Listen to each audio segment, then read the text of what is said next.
Жапаров, улума телефон чалып кызмат үчүн 300 000 доллар сунуштагандар бар. Өкмөт башчы бардык коррупциялык схемаларды изилдеп чыкканын билдирди. Анын айтымында ак үйдөгү атка минерлер, бизнесмендер жана министрлер менен биргеликте бюджеттеги акчаларды тоношкон. Президенти милдетин аткаруучу премьер-министр Садыр Жапаров Ал Жазира телеканалына берген маегинде мамлекеттик кызматтарга дайындоолор боюнча өзүнчө кеп салган. Анын айтымында 30 жыл бою министрликтеги акчалуу орундар сатылып келген. Садыр Жапаров аны криминал колдоп жатат деген кептерге жооп берди. Ар бир кызматтын ставкасы бар, алар буга көнүп алышкан. Менин кызматка келгениме 10 күн дагы боло элек. Бирок улума телефон чалып, кайсы бир кызмат орunu үчүн 300 000 доллар сунуштагандар болду. Айрымдары 50 000 доллар беребиз дешкен. Биз мындай көрүнүштөрдү жоюп, таза мамлекет түзгөнү жатабыз. Көптөр кайра эле кызмат ордуларын сатып алабыз деп ойлоп жатышат. Бирок экинчи кайталанбайт, деди Жапаров. Ал ошондой эле коррупциялык схемалардын бардыгын изилдеп чыкканын белгилеген. Өлкөдөгү коррупциялык схемаларды изилдесем бары эле ак үйгө такалып жатат. Алар бизнесмендер жана министрлер менен биргеликте бюджеттин акчасын уурдашкан. Мен мындай схемаларды толук билдим. Эми алардын бардыгын жок кыла баштайм. Буга көп деле убакыт кетпейт. 2 айдан кийин жыйынтыгын көрөсүздөр. Биз сөз менен эмес, иш менен далилдейбиз, деди ал.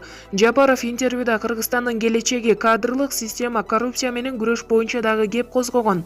Маалымат булагы Спутник KG. Элнура Алканова: Матраимов камалды деп сүйүнгөндөргө кайрылам, шашылбагыла.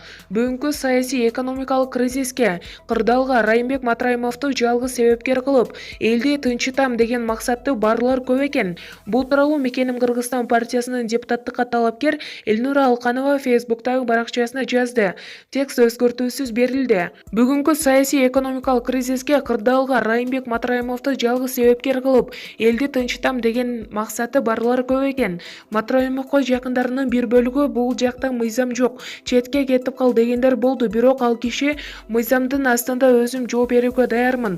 Бүт жерди текшерсин, Кудайдын астында колум таза, деп турат. Акыйкатсыздык менен өткөн шайлоого Жогорку Кеңеш, админ, ресурс, укук коргоо органдары, шалаакылык менен жазылган мыйзамдар, президент, анын айлана чөйрөсү, анын добушту сатып алган кандидаттар менен добушун саткан эл күнөөлүү. Бул бардык маселелерди чече албагандар. Эми күнөөнүн баарын Райымбек Матраимовду камап, жалгыз себепкер кылып, алдыга жол таштап, мурдагы чириген система менен кете беришет экен. Камалды деп сүйүнгөндөргө кайрылам, шашылбагыла. Матраимовду жалгыз себепкер кылып камаган система өлкөнү эч качан гүлдөтпөйт. Ушул кишини эле камаса биз жакшы жашайт элек, деген айрым журналисттер. Эми кулак салып, байкап түшүнөрсүңөр, жашоо кайсы тарапка өзгөрөөрүн. Маалымат булагы Фабула KG. Жунусбеков: Нарыман Түлеевке каршы митинг өткөрөбүз.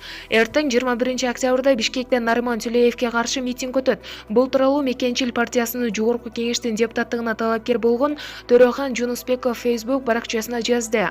Урматтуу мекендештер, соттолгон коррупционер Нарыман Түлеевди кетирүү митингине чакырабыз. Саат 10:00 мэриянын астына келиңиздер. Чыныгы патриот мекенчилдер, деп жазган активист. Бүгүн 20 октябрда Нарыман Түлеев биринчи вице-мэр болуп дайындалган. Мэр Азиз Суракматов кызматтан кетип, мэрдин милдетин аткаруу Нарыман Түлеевке тапшырылган. Маалымат булагы Ошприм KG. Бишкек үчүн күнү-түнү иштөөгө даярмын. Нарыман Түлеев: Мен күнү-түнү иштөөгө даярмын. Бул тууралуу Бишкек шаарынын мэринин милдетин аткаруучу Нарыман Түлеев бүгүн 20 октябрда маалымат жыйынында билдирди. Жыйында маалым болгондой, мэр Азиз Суракматов отставкага кетип жаткандыгына байланыштуу анын милдети буга чейин биринчи вице-мэр болуп дайындалган Нарыман Түлеевке жүктөлдү. Мэриянын жамаатында өзгөрүүлөр болбойт. Эгер кызматкерлер жакшы иштесе, аны эмне үчүн алмаштыруу керек? Мен Бишкекти өнүктүрүү үчүн болгон аракетимди жумшайм. Мэрдин иши жарандарга ачык болушу шарт. Мен мэр катары 24 саат күнү-түнү иштөөгө даярмын, деди Түлеев. Маалымат булагы Медиа Центр KG. Райым Матраимовдун айланасындагы 40 адам аныкталды. Бажы органдарында коррупциялык схема түзгөн адамдардын тобу аныкталды. Бул тууралуу УКМКнын басма сөз кызматы маалымдады. Учурда УКМК бажы кызматынын төрагасынын мурдагы орун басары Райымбек Матраимов жана башка жогорку кызматтагы адамдар тарабынан уюштурулган коррупциялык схеманы иликтөөдө. Тергөө органдары коррупцияга аралашкан Райым Матраимовдун айланасындагы 40 адамды аныктады. Алардын турган жайлары азыр белгилүү. УКМК алардын аталган кылмышка тиешеси бар же жогун аныктоо менен алектенүүдө. Ошондой эле мамлекеттик бажы кызматы текшерүүгө алынып, мамлекетке кетирилген зыяндын көлөмүн аныкталууда, деп жазышат УКМК тараткан маалыматта. Маалымат булагы процесс KG. Атамбаевди колдой баштаган Салянова Садыр Жапаровго неге асыла баштады? Аида Салянова Алмазбек Атамбаевдин ишеничтүү башкы прокурору болгон Азиз Батукаевдин Кыргызстандан чыгып кетиши Аида Жеңишбековна менен тыгыз байланыштуу. Бирок эмнегедир жазаны Атамбаев жалгыз тартып, Аида Салянова аппакуу болуп жүргөндөй. Учурда Салянова тирилди. Ал ЖМКлар аркылуу Садыр Жапаровдон Данияр Үсөнов менен биргеликте 1,5 миллиард сомду эсептен чыгарды деген эски билдирүүсү тууралуу түз эфир уюштурду. Эфирдин башында эле ал Садыр Жапаровдун 2012 жылдан бери интернетте жигердүү тарап келген видеолорунун бирин көрсөттү. Видеодо Садыр Жапаров 2009 жылы Аида Салянова Данияр Үсөнов менен биргеликте Кумтөргө 1,5 миллиард сом салыкты кечип салган деп айтып, кол коюлган жарлыкты көрсөтүп жатканын көрүүгө болот. Бул каранбай калып, мен өз убагында мындай сумманы эсептен чыгарган эмесмин, деди мурдагы башкы прокурор. Бирок ал чыгарбаса ким чыгарды? Белгилей кетсек, 2009 жылы Данияр Үсөнов премьер-министр, Аида Салянова Юстиция министрлигинин стат катчысы болуп иштеген. Буга 2009 жылы салык кызматы тарабынан ким жол берген? Бул органды ошол кезде достору жетектеген. 2012 жылы Жапаров тараптан бул маалыматтар көтөрүлө баштаганда Келдибеков экөө дос болушкан. Анда эмне үчүн ал досунан бул жөнүндө сураган жок, деди Аида Салянова. Салянованын мойнуна бир топ иштер турганы менен ал же Атамбаевке же башкага туура пикирин айта албай титиреп тургандай. Маалымат булагы Назар Ньюс KG. Шайдылдабековага кылмыш иши козголушу керек. Бул тууралуу Борбордук шайлоо комиссиясынын мурдагы мүчөсү Аттыр Абдрахматова социалдык түйүндөгү баракчасына жазып чыкты. Эртең менен башкы прокуратурага барып, Борбордук шайлоо комиссиясынын жетекчилигине кылмыш ишин козгоо маселесин көтөрөм. Себеби парламенттик шайлоодогу мыйзам бузуулардын өзөгө так ошол Боршайкомдо болду, дейт Абдрахматова. Ошондой эле президенттин милдетин аткаруучу Садыр Жапаров Борбордук шайлоо комиссиясындагы президент тарабынан көргөзүлгөн 4 мүчөнү алмаштырыш керек. Ошондо гана Борбордук шайлоо комиссиясы жаңыланат, деген Аттыр Абдрахматова. Бактыбек Калмуратов жана Эмил Жамгырчиев кармалды. Өкмөттүн аппаратынын жетекчисинин мурдагы орун басары Бактыбек Калмуратов жана экономикалык кылмыштарга каршы мамлекеттик кызматынын жетекчисинин мурдагы орун басары Эмил Жамгырчиев пара алууга шектелип кармалды. Бул тууралуу УКМКнын басма сөз кызматы билдирди. Маалыматка ылайык, алар жеке ишкерден чоң суммадагы пара алышкан деп шектелүүдө. 19 октябрда алар жаза кодексинин 325 беренеси менен камакка алынып, учурда тергөө иштери жүрүүдө.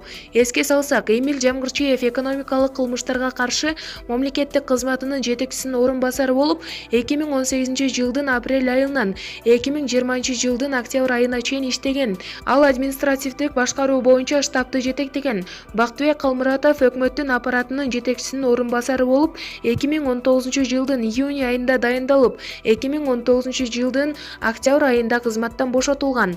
Маалымат булагы Фабула KG. Өмүрбек Текебаев шайлоо мыйзамына сунушталган өзгөртүүлөрдү колдоого чакырды.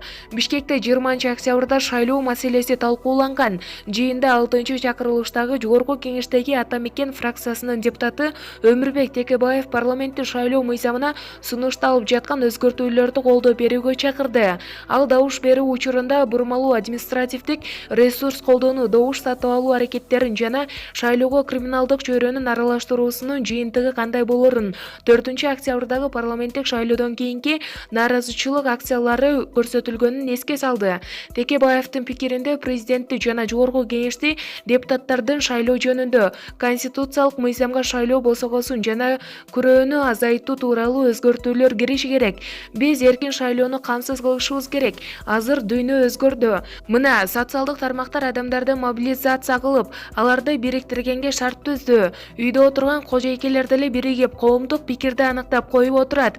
Ушундай шартта шайлоо босогосу минимум болушу керек. Биздин мыйзамда артта калбашы керек. 3-1% кылып төмөндөтүп, анча-мынча күчү колдоосу бар партиялар, коомдук уюмдар парламенттеги өкүлдөрүнө ээ болушу керек. Эл аралык уюмдарда шайлоо босогосун 3 же андан төмөн пайызы сунуш кылып жатат. Бул карапайым жаштарга, жаңы адамдардын парламентке келишине шарт түзөт, деди Текебаев. Жогорку кеңештин конституциялык мыйзамдар, мамлекеттик түзүлүш, сот, укук маселелери жана Жогорку кеңештин регламенти боюнча комитети 16 октябрдагы жыйында шайлоо мыйзамына киргизүүгө сунуш кылынган өзгөртүүлөрдү биринчи окуудан өткөргөн. Азыркы мыйзам боюнча Кыргызстанда парламентке өтүш үчүн шайлоого катышкан партиялар жалпы добуштардын 7%-ын көбүнөн алышкан. 4 октябрдагы кезектеги парламенттик шайлоодо мындай чектен 16 партиянын 4-өө гана өтө алган. Эртеси күнү Бишкекте башталган нааразычылык акцияларынан кийинки жапырт тополоң өлкөнү саясий кризиске алып келген. Шайлоо мыйзамдарын өзгөртүү боюнча сунушту Бишкекте талкууланган. 20 октябрдагы жыйынга жарандык активисттер, депутаттар, коомдук ишмерлер, журналисттер, БШК мүчөлөрү жана экс-президент Роза Отунбаева катышты. Маалымат булагы Назар Ньюс, KG.